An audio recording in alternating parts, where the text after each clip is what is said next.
नमस्कार. आज या ठिकाणी हा जो काही सुवर्णमय क्षण आलेला आहे, संजीवनी सखी मंचच्या माध्यमातून नेहमी दुर्लक्षित असणारा जो महिला वर्ग आहे तो आज खरोखरच घराच्या बाहेर पडलेला आहे. नेहमी आपण पाहतो की सांसारिक जबाबदारी आणि यामध्येच तो गुरफटलेला असतो. त्यांना कुठंतरी मोकळं व्यक्त होण्यासाठी एक असं माध्यम पाहिजे, असं एक व्यासपीठ पाहिजे की ज्या व्यासपीठातून त्या स्वतःचं काही मत असतील, काही विचार असतील तर त्यांना ते मांडता आले पाहिजेत.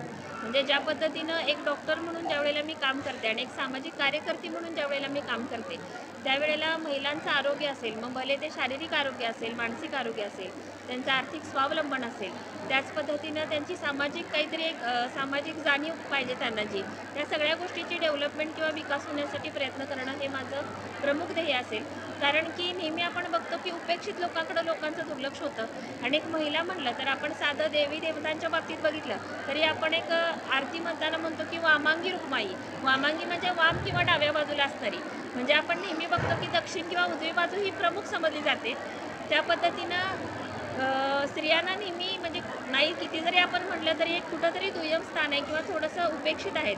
तर त्यांच्यासुद्धा काही समस्या असतील किंवा त्यांच्या जरी काही गोष्टी असतील आणि आपण पाहिलं तर आता भारतीय लोकसंख्येच्या 50% लोकसंख्या ही स्त्रियांची आहे.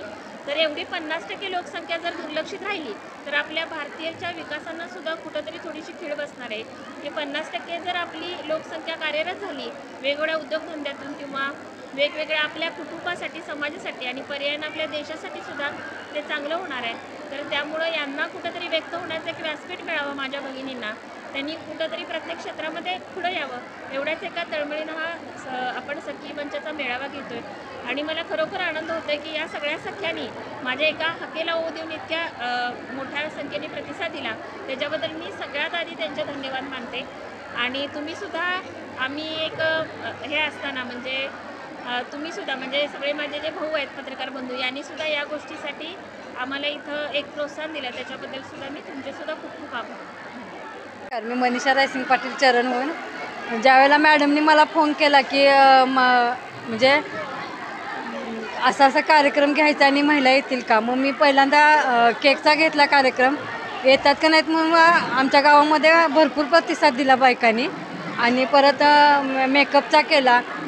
मॅडमचा उद्देश की ह्यातून काहीतरी एखादी उद्योजिका तयार होतील, अशा माध्यमातून त्यांनी हा संकल्प सुरू केल्याबद्दल मी मॅडमचा धन्यवाद मानतो. स्पेशियस, लक्झुरियस, सगळं मिळेल अगदी मनासारखं. बटू बिल्डर्स यांचा नवीन गृहप्रकल्प गृहलक्ष्मी रचना.